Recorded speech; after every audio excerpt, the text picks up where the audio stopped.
وغير ريكوردينج.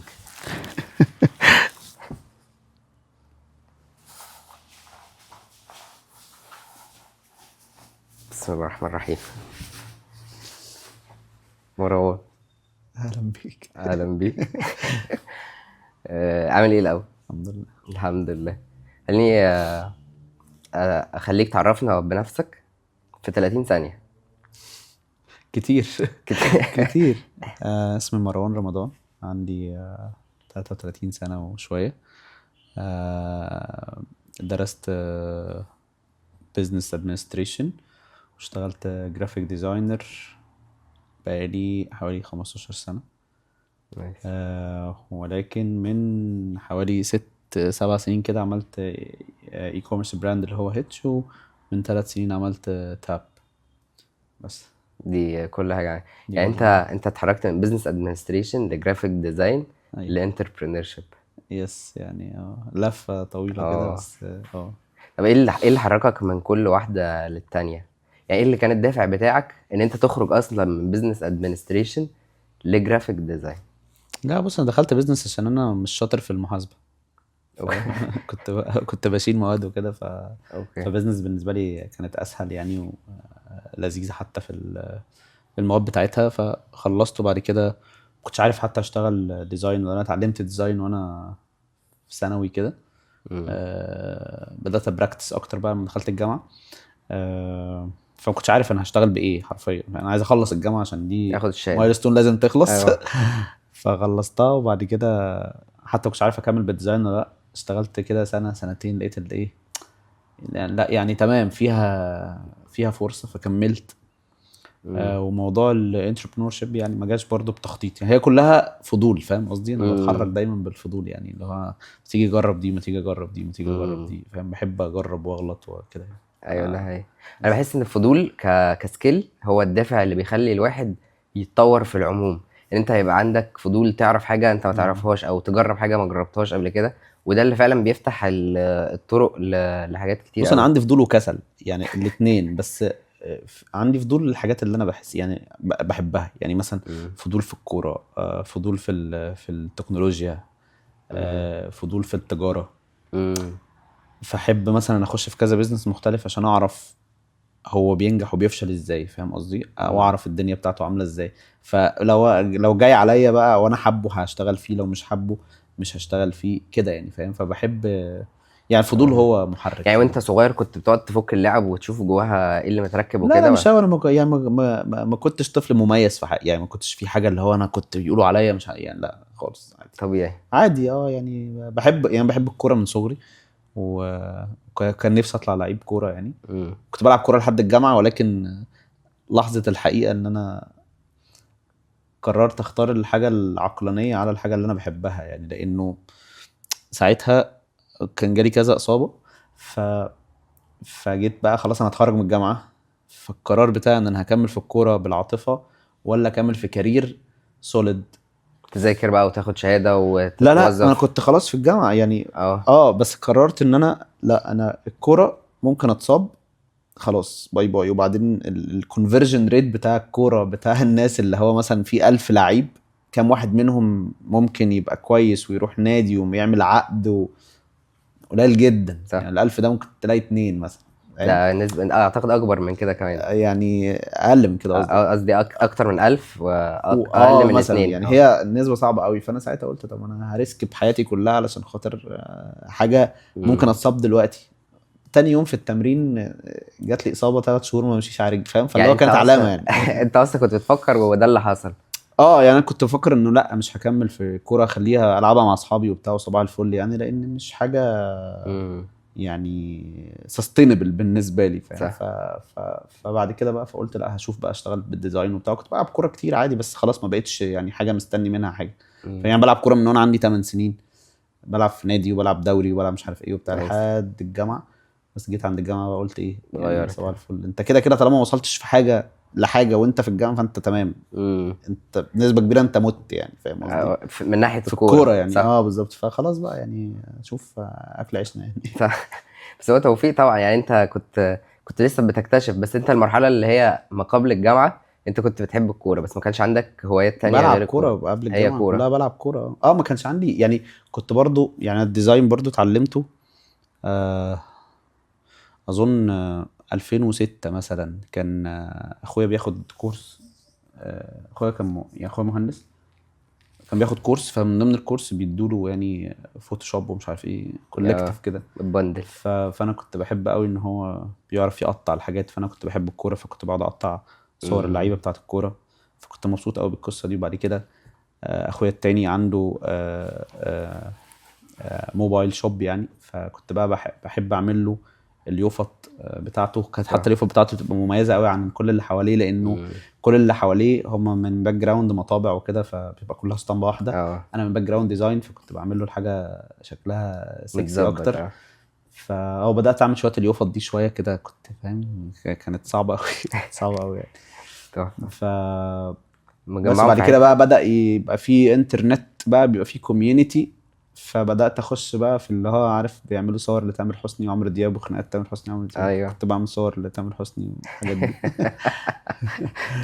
وبعد كده الكوميونتي بيتطور أكتر. فبعد كده نزلت أول شغل أعتقد في 2010، آخر 2010 نزلت شغل الثورة قامت. قعدت في قعدت البيت في تاني. البيت. بعد كده نزلت تاني في 2011 أظن شهر 6 أو حاجة. قعدت برضو شهر شهرين. بعد كده مشيت. انا كنت بشتغل عشان اجيب حاجه يعني، بشتغل مثلا الشغل ده عشان اجيب موبايل، اشتغل مثلا عشان اجيب مش عارف فاهم، اه مش بشتغل عشان دي فتره الشغل. الجامعه مش دي فارق صح؟ لي اه صح. ف فاشتغلت بس 2011 انا كنت، لا ما اتخرجتش، انا اتخرجت 2013. آه، فاشتغلت انا 2011 واشتغلت 2012. كل ده كنت بتنقل، وفي نفس الوقت كنت بديفلوب فريلانس وبتاع. امم. واشتغلت 2012 واشتغلت 2013 دي مش عارف كنت شغال في شركة ولا لا، والله مش فاكر. لا فريلانس يعني اعتقد. كل ده جرافيك ديزاين. كل ده جرافيك ديزاين بس. 2014 اشتغلت في شركة. كل ده فريلانس وفول تايم، بتنزل تتعرف على ناس، تعمل كونكشن. نتورك وكونكشنز. وبعدين 2014 وبعد كده وهكذا بقى. 2015 كانت اشتغلت في شركة فرقت في كاريري اكتر مش عارف ايه بتاع. امم. بعد كده هيتش دي او عملت شركة اكشن انا واصحابي 2015. 3 شهور قفلناها. ما كانش حد عنده اكسبيرينس يعني خالص، بس كنا حابين برضه فكرة ان انت تجرب. وانا دايما تقول لي يلا بينا، اقول لك يلا بينا. انت حماس يلا بينا يا الشباب باشا يلا نعمل، يلا دلوقتي. يا باشا يلا بينا نعمل اللي انت عايزه، انا معاك. فاهم كده ايوه يعني، ايوه. بحب السحلات دي. آه وبعدين 2017، اخر 2017 كده اخويا بيقول لي تعالى نجيب حاجات نحطها على سوق ومش عارف ايه. قلت له لا طب ما تيجي نعمل. كنت بقى شغال في براندنج بقى لي شويه. امم. قلت له لا طب ما تيجي تعمل براند مش عارف ايه. فهو قال لي ماشي طب يلا. دي فبدأنا بدايه بقى هيتش. الجيرني بتاعت هيتش. هيتش دي. وبعدين برضو تاب برضو جت اوت اوف الفضول ان انت فيها حاجه فيها تك وحاجه فيها جاب وفيها ديماند جامد. امم. فما تيجي نجرب. طب انا ماليش في السوفت وير خالص فاهم، ما اعرفش اه اي حاجه عنه يعني. وبرضه ما كنتش متخيل الموضوع هيكبر يعني فاهم قصدي. فاللي هو ايه، طب ما يا جماعه عايز حد يعمل لي اب، ده بجد كان بدايه الطلب. اه. فخد فلان يعمل لك اب كله على بعضه بقى. المهم هيبقى في عندك اب على الاب ستور وجوجل. هو ده طبعا صح. هي مش بالسهوله دي ومش بالسطحيه دي خالص. طبعا يعني يعني طبعا في حاجات في وراها. انفراستراكشر وفي مش عارف في إيه الكود نفسه مكتوب ازاي. قصه بقى حزينه جدا يعني. ما صح. كنتش انا بالنسبه لي ان انا اي دونت كير، انا عايز اب على الاب ستور الناس تنزله ابيع لهم حاجه اكسب فلوس. وده هو ده اللي حصل. ده التارجت. ولكن بعد ما الموضوع كبر فالمشاكل بقى اللي حصلت في الانفراستراكشر ومش عارف ايه وبتاع، بدات بقى عمال تجري تلم ورا كل ده امم. بتحاول تلم وانت مش فاهم. ايوه. فاهم قصدي؟ بتتعلم بقى في كل دي حاجه، يعني في كل دي حاجه بتتعلم انت بقى، بتتعلم بتتعلم. بفلوس وباقلام على وشك بقى فاهم. فدي برضو جت اوت اوف الفضول برضو فاهم، امم. اللي هو لا ما تيجي نجرب. امم. بس هي الحياه صح. كلها فضول يعني.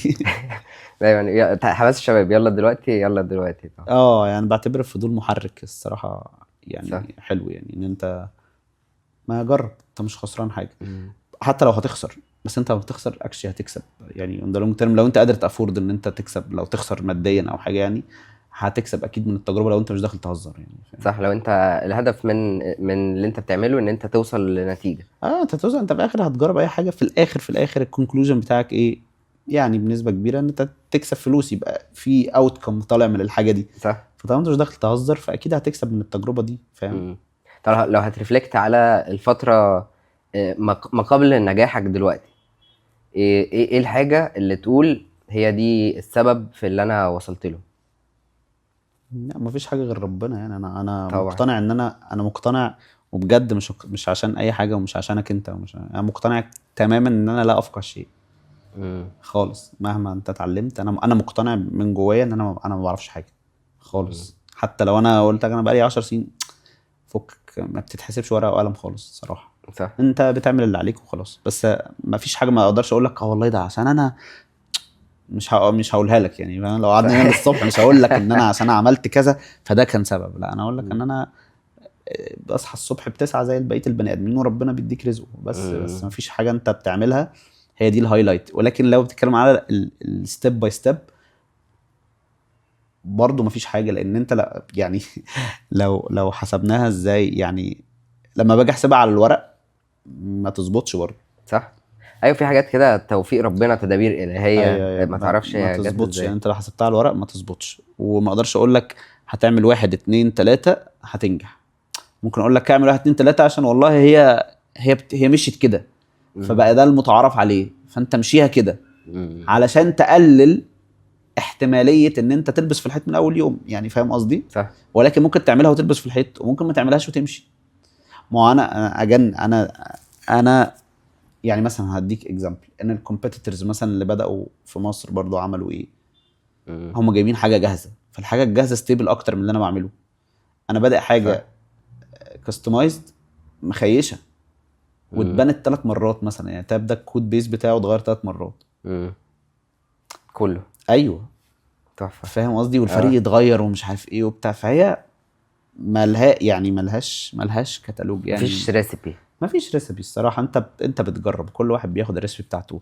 ومهما انت بس هي الفكره ان ريكومنديشنز او لما حد يقول لك على حاجه بيقلل التخبط بتاعك. يعني لو انت قدامك 3 طرق انت مش عارف تروح فين، فوالله هي في الحته دي الافضل ان انت تعمل كده. مم. فاهم قصدي؟ بناء على التجارب اللي بناء حواليك. على البني ادم نفسه عمل ايه قبل كده. ما هو انت دلوقتي لما بتيجي تشتغل في التك بتروح تشوف مين عمل ايه وعمله ازاي، فبتروح تفولو نفس الحاجه. والله ده الناس كلها بتهوست على امازون، مم. فانت بتروح تهوست على امازون بيبقى عندك خلاص هو كله عمل كده فهو ده الصح. مم. لانه مستحيل يكون في 20 واحد قبلك غلطوا. صح. فاهم قصدي؟ او ما سالوش او مش عارف ايه، فبتروح انت تعمل نفس الحاجه. بس ممكن واحد يروح يهوست على حاجه غير امازون وتشتغل، وارد. صح. ولكن انت لو بتحاول تقلل كده بقى في كل حاجه. فاهم؟ انا مم. بروح اشتري منين؟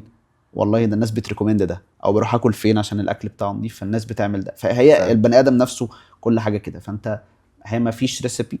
كل واحد ممكن يكون اتعلم الحاجه بطريقه مختلفه. ولكن دي فايده بقى المنتور شيب ومش عارف مين وبتاع، ان انا والله انا مم. مشيت في الطريق ده قبل كده فهقول لك انا مشيته ازاي. وانت هاخد اتعلم بقى، جرب. وانت ده ممكن ياثر عليك الطريق. عايز تاخده من الاول خده. ما انا يعني انا في الموضوع الحاجات ان انا اجيب حاجات من الصين وكده. انا في الاول ما اعرفش. انا في مم. الاول كنت بجيب حاجات دي اتش ال يا نهار ابيض. بكميات ما ينفعش ان هي تخش. دي اتش ال كانت بتخش. انا قعدت سنه شغال كده وما اعرفش ان في حاجه اسمها، ما اعرفش في حاجه اسمها جمارك ومخلصين. ما اعرفش. بتخش لك الحاجه وانت بتخش بتستلم عادي يا باشا. وتمام. والله بتخش بجيب مثلا ب 300 400 كيبل بيجوا في كرتونه كده جميله لذيذه صغيره. مم. وبتخش عادي وبدفع عليها رقم قليل وصباح الفل. ما اعرفش ان في حاجه اسمها كده. ما اعرفش ان هي المفروض تقف. اه، بعد طبعا. لما عرفت بقى خلاص اشتغلت. بس ما اعرفش كان صح. ممكن تقف اتعلم يعني برضو. فاهم؟ خدت الموضوع. ما كان ممكن اروح اقعد مع واحد واثنين فيقول لي اعمل ايه من دي 1 صح. صح. كان ممكن يقول لي اعمل من دي 1 كان هيأثر عليا. طبعا. هي دي بقى الفرق. فاهم قصدي؟ اه، طبعا. فانت خدتها لوحدك حلو. ربنا سترها معاك. وكان ممكن تروح تسأل حد ويدلك على الطريق من الاول تبقى خدت طريق صح. فهي دي يعني بس انا ما يعني بحب يعني. فاهم؟ ما جيت اعمل ويب مم. سايت فقال لك ده عايز اعمل ويب سايت ببلاش. يا جدعان ما حدش معيش فلوس ادفعها دلوقتي. قال لك وورد بريس. ما اعرفش ايه حلو. وورد بريس بس يعني انترنت موجود وجوجل موجود. يعني صباح الفل ما تيجي نجرب. فاهم؟ فجربت لوحدي واشتغلت عليه. وورد بريس ده اشتغلت عليه لحد 2021 مثلا. انت اللي بتسيت اب كل حاجه؟ انا اللي حلو. بعمل انا بعمل الثيم والبلجنز ومش عارف ايه. وكان طبعا compatibility ايشوز كتير جدا وبيضرب وبتاع. ولكن اقصد ما كانش في السكوب بتاعي. هي دي الفكره بقى ان الانتربرنور شيب بتخليك ازاي تعمل شركه وانت لوحدك، تعرف تعمل، فتعرف ان انت تعمل واحد واثنين وثلاثة، وتروح تتكلم مع المورد والمصنع وتعمل الباكج والبرينتنج واللي مش عارف مين. فهي بتديك اسبكتس، فبتوسع مداركك قوي اكتر من ان انت ديزاينر قاعد بتعمل حاجة واحدة. ودي صح. مش عيب، عادي جدا. حاجة واحدة دي اريح للبال مم. جدا، اريح للبال جدا. مركز، انت مركز على حاجه مركز على وبتعملها. حاجة وبتديفلوب نفسك فيها وبتاع، ولكن انت في الحتة دي بس. الانتربرنور شيب بتخليك ايدك في كل حاجة، فاهم؟ مم. مش شرط تفهم فيها، ولكن تعرف تحكم عليها، تعرف تقول لا ولا ليه، لانه في الاخر بيحكمك البيزنس نيد اللي اللي هي اون توب اوف everything، هي دي اللي بتحكمك. فانت بتقدر تقول لا والله الديزاين ده مش حلو علشان مش بيخدم ده، او مش عارف ايه، فاهم كده يعني. صح. فهي بتوسع مداركك اكتر، ودي برضه حاجه انا بحبها. بحب ابقى فاهم في كذا حاجه، ما تقوليش حاجه ما اقولكش يعني ابقى كومبليتلي جاهل. لا والله ممكن اقول لك والله انا اتعرضت لها في كذا فعملت كذا، اللي انا فاهم؟ اعرفه عنها هو ده، مثلا واكيد في حاجات اكتر. ده يا بقول لك تمام. بتوسع مداركك اكتر، يعني بتخليك مش مجرد بتعمل حاجه واحده بس، فاهم؟ صح. يعني لو هلخص اللي انت قلته في الكلام، فانت قلت كلمه حلوه قوي، هي كلمه السعي. انا سعيت، عملت اللي عليا، والتوفيق ده بتاع ربنا. ما عملتش اللي عليا برضه يعني يعني برضه عشان ما كنتش انا ما عملتش حاجه. انت مم. خلي بالك برضه اجان يعني. يعني بس ما هي عملت اللي عليك في فكره ان انت ما انا ما دورت اعرفش ان على ده اللي عليا، معلومات. انت فاهم اه. قصدي؟ انا ما اعرفش. انا بقى انا يعني بالعكس، هو ربنا بيسترها ليه؟ لان انت بتخرج بره مثلا الحاجه اللي بتاكلك عيش دلوقتي وبتكسب من، يعني برضه حاجه في الريفرنس، ان الانتربرنور شيب ما بتجيبش فلوس في الاول. صح. بتقعد شويه، انت بتدفع. على ما تجيب فلوس. طبعا. فانا دلوقتي وانا شغال ديزاينر باخد فلوس، وعندي ريبيوتيشن الحمد لله كويسه جدا، وعندي اكسبيرينس حلوه جدا، باخد فلوس كتير. مم. دلوقتي ما باخدش. انا دلوقتي مثلا ممكن اكون بقبض 10% من اللي انا المفروض اخده لو انا شغال ديزاينر، وانا اسمي عند الناس انا عندي شركتين وناجحين، بس هي ما بتمشيش كده، فاهم يعني؟ هو الناس دايما يعني انتربرنور شيب عشان خاطر تجيب منها فلوس تستاهل التعب ده، هي جيرني برضو قدام بقى. زي اي حاجه. وانت دلوقتي على بال ما تاخد فلوس من الديزاين، ما انت عشان تعمل اسم ويجي لك سمعه ومش عارف بتقعد وتتعلم 10 انت سنين. وتغلط 10 سنين وتصلح. هي صح. نفس الفكره. انتربرنور شيب انت مش تصحى تعمل شركه تكسب، مش معنى ان هي اسمها شركه وفي فلوس داخله ان انت هتكسب. ما هو هي داخله ليها سايكل وليها مش عارف مين، ما تقدرش مم. اصلا يعني. في بيزنس ما تعرفش تخرج منها كاش، ما تعرفش تقول انا هاخد الشهر ده مليون جنيه احطهم في جيبي، صعب. البيزنس يقع.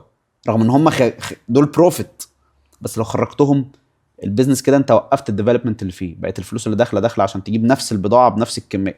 طب انت مش عايز تعمل كده، انت عايز تزود برودكت، او عايز تعمل مش سكيل، عارف ايه، عايز بتاخد من تكبر. البروفيت تحط، فاهم قصدي؟ فهي بتبقى يعني سحله اخرى. ف مم. في شيفت لذيذ قوي برضه انت كنت لسه بتتكلم عليه دلوقتي، ان انت بتقبض 10% من اللي انت كنت بتقبضه. الشيفت ده نفسيا انت متقبله ازاي؟ لانه في العادي وخصوصا الديزاينرز، لا انا لازم اروح اقبض اكتر، ايوه لازم اعمل حاجه تبقى تجيب فلوس اكتر. انت تقبلتها ازاي رزق. وتخطيتها؟ يا اه. سبحان الله، عادي. في واحد على فكره وانا شغال ديزاينر، في ناس مثلا مش اشطر مني بياخدوا قدي مرتين، عادي رزق. صح. يعني عادي، مش حاجه تزعل، هو رزقه كده. لما ربنا يجي لي يزيدنا نصيب كلنا. اخد، طالما انا بعمل اللي عليا ومش مش متكاسل، مم. هو رزقه كده. يمكن يا عم هو وقع في حد رضي يديله الرقم ده ومش شايف غيره، فخلاص رزقه. انا وقعت في حد اداني اقل، رزقي. مم.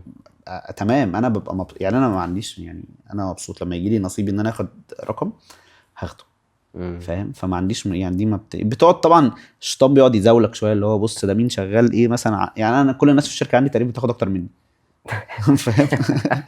ف هو على فكره هو مش ده، هي في الاخر it pays off قدام. قدام. فهي مش حاجه تضايقني يعني، بس اقصد انه هي فكره انه عادي احنا لو في نفس الكارير ممكن تكون شغلت مع حد في دوله معينه بيدفع كتير، صح. نصيب. نصيبك جالك انت وانت بتاخد الفلوس دي. ممكن تكون الفلوس دي انت تاخدها بتصرفها على حاجات تانية، مم. عندك نيدز تانية، عندك حد بتصرف عليه، او ما عندكش، وده رزقك كله عادي يعني، فاهم صح. قصدي؟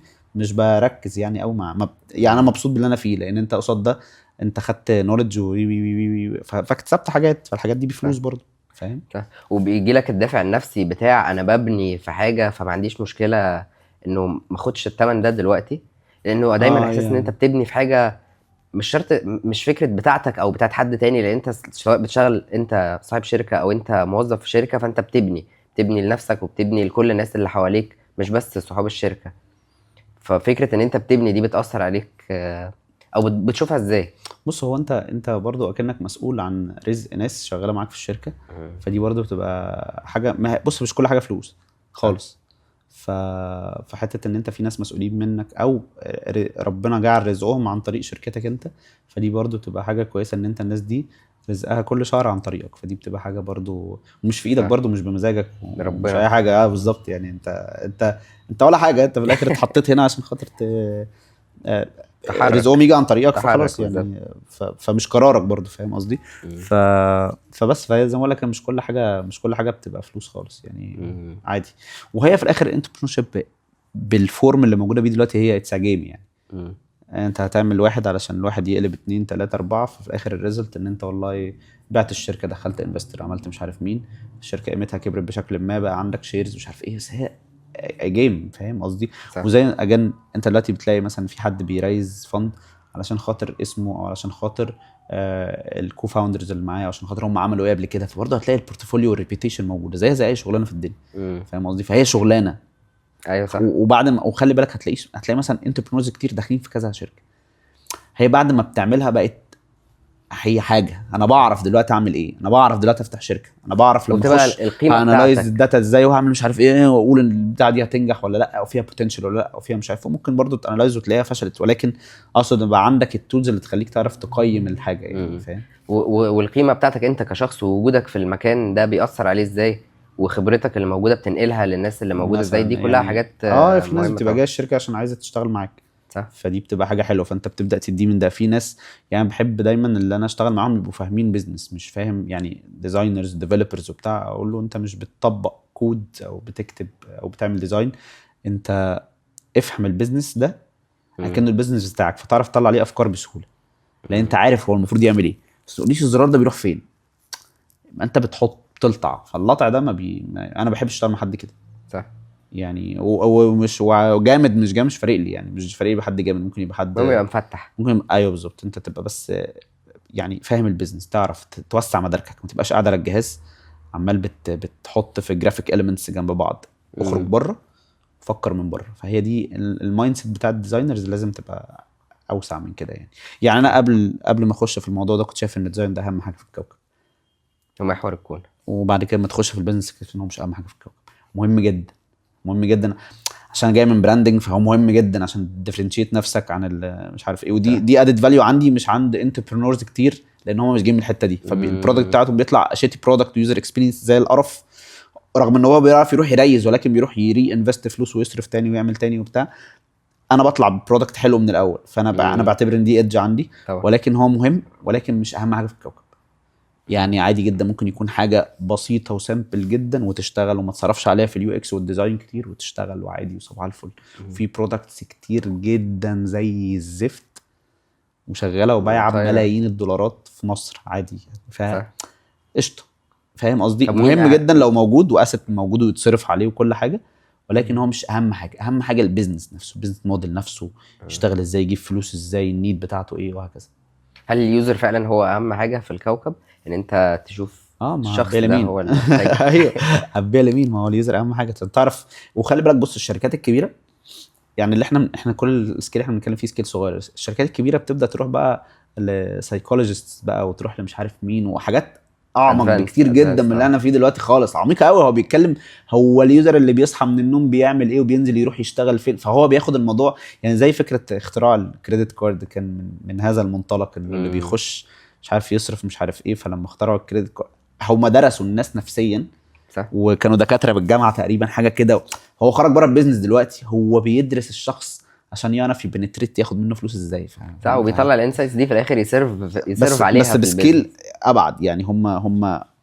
هم البايونيرز في البيزنس في الاندستريز دي كلها، فهم بياخدوا الموضوع لابعد من كده بكتير. احنا بنحاول نعمل الموضوع ده على ايه، اصغر. على اصغر بكتير يعني، مم. فاهم؟ مم. بس طيب، وده كده كله كان في الماضي ولحد دلوقتي. لو هنروح بقى للمستقبل، جول سيتنج والنورث ستار، وانت عايز ما توصل عنديش انا لايه؟ القصه دي. مفيش. مفيش بقى، انا اصلا مش عايز، عشان انا عايز ابقى السنه اللي جايه مم. يعني. بص، انا كل الجولز بتاعتي شورت تيرم يعني، مش حاجات، ما بقولش انا كمان 5 سنين عايز ابقى جبار، وما بقولش انا عايز ابقى احسن، وما بقولش مش عايز ابقى احسن. اوكي. يعني عايز يعني يعني فاهم، بتبص لها مش ازاي؟ عايز ابقى احسن، انا عايز اعمل اللي عليا. مم. اللي هو تكفر الشورتج اللي موجود دلوقتي. على حسب انت فين، البوزيشن بتاعك فين، بتعمل ايه يعني بص، اصل انا عايز ابقى احسن وافشخ دي، مفيش حاجه احسن، فهي حاجه مش هتوصل لها.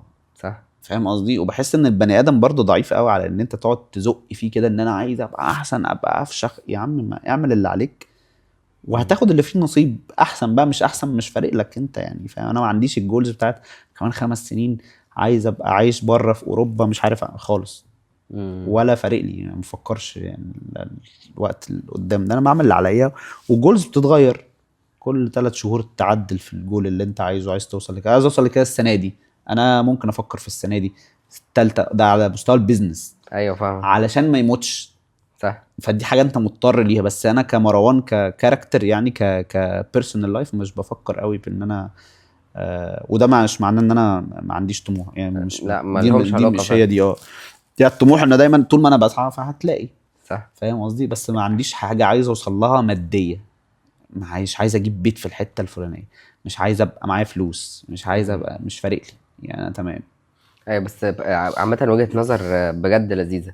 يعني انا شخصيا كنت ببص لها بفكرة انه انا لازم يبقى عندي اهداف كل سنة، لازم يبقى عندي هدف اشتغل علشانه او اعمل علشانه حاجة، ويبقى عندي لونج تيرم فيجن، وابقى دايما بحط بلان وببريك داون. ومع الوقت شوية لما ابتديت انضج وابقى اهدى، بقيت بشوف الموضوع بطريقة ابسط شوية.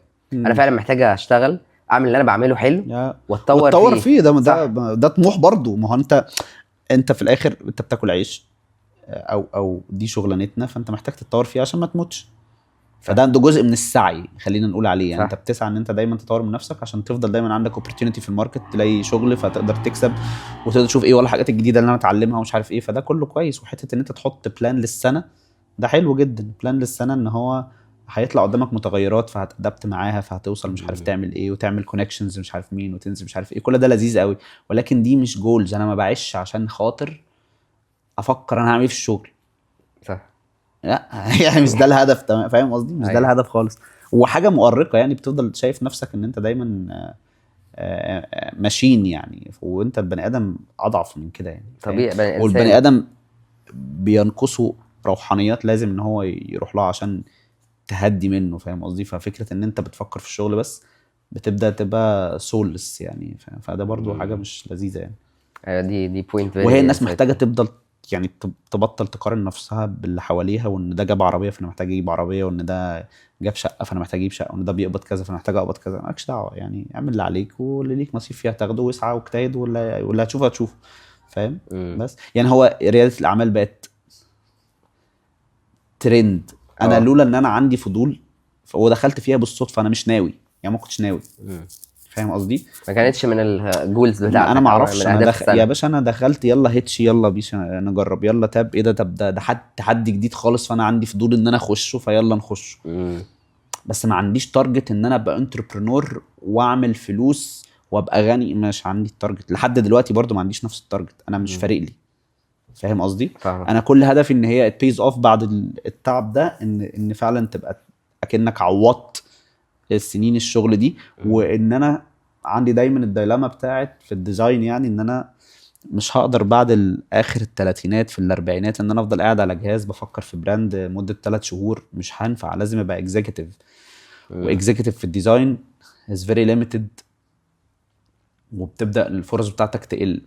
فالبيزنس حلاوته في كده ان هو بيوسع مداركك قوي، يخليك ان مم. انت قادر تفتح بيزنس في الحاجه دي وفي الحاجه دي، وتفكر وتشارك وبقى عندك اكسبيرينس. فالناس هي كمان تتوقع ان انت ممكن تخش معاها في حاجه، او يبقوا عايزين يشغلوك. او حتى لو خدت اكزيكتيف بوزيشن، فانت مداركك اوسع من حد شغاله حاجه واحده، لان انت بتفكر باسبكتس كتير. صح. فاهم قصدي؟ صح دي. فاللي هو انا ممكن اروح اشتغل سيلز، هعرف اشتغل سيلز. مم. هتروح تشتغل اكونت مانجر، هتشتغل اكونت مانجر. هتشتغل حد اكزيكتيف في شركه، هتعرف، لان انا اوريدي اتعاملت مع الناس دي كلها تحت وهندلت. فاهم قصدي؟ فاهم. فبتوسع مداركك قوي. فاهمني؟ صح بتخليك قادر تتحرك وعندك باك جراوند في كذا حته وقادر تتعلم حاجات بس قدرت ان انت وتعرف تران حاجات. شركه وتتعامل مع شركات وتعمل ديلز وتقفل وتعاقدات وعقود واستثمار وتاسس شركات ومش عارف ايه، فانت خرجت بره مكتبك. صح. فاهم قصدي؟ فهي دي بالنسبه لي حلاوتها، ان هي بتديك حاجه اجان ما بتتاخدش بفلوس. فاهم قصدي؟ انت لازم انت تلغوص كده وتخش صح. تقعد تلعب. تخبط وتتعلم. بالظبط. دي انا بحب، انا بعتبر دي احلى حاجه.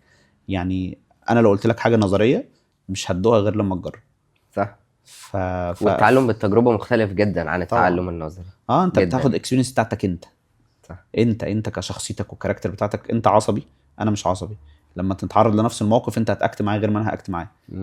فهتعرف انت تظبط شخصيتك ازاي. فاهم قصدي كده؟ أيوة. يعني انا عصبي بس انا اجريسيف، ولكن لما جيت اتحطيت ان انا تحتي ناس مش مش هينفع. هينفع طبعا. فاهم قصدي؟ فبقيت بكتم بقى وبقفل يعني. فاهم؟ ولازم تلاقي طريقه تانية بقى تطلع بيها لازم تلاقي طريقه تانية العصبية تطلع دي. بيها. صح. بس فلا هي اجن هي اختيارات.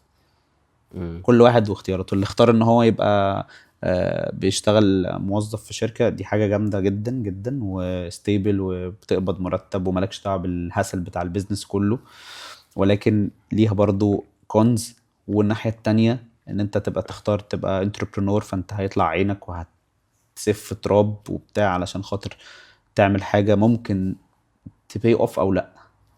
فهو برضو ريسك. فانت كل واحد واختياراته، وهي الدنيا كده يعني. فاهم؟ صح. بس هو انا نفسي نقعد اكتر من كده بس للاسف مش هنعرف. بس انا بجد مبسوط جدا انا كمان والله. وسعيد ان انت موجود، وعايز اشوفك بتنجح اكتر الله يكرمك يا عم. و... انا مش ناجح ولا حاجه والله. لا انا يعني بص، في حاجة حلوة برضو ممكن نقفل بيها.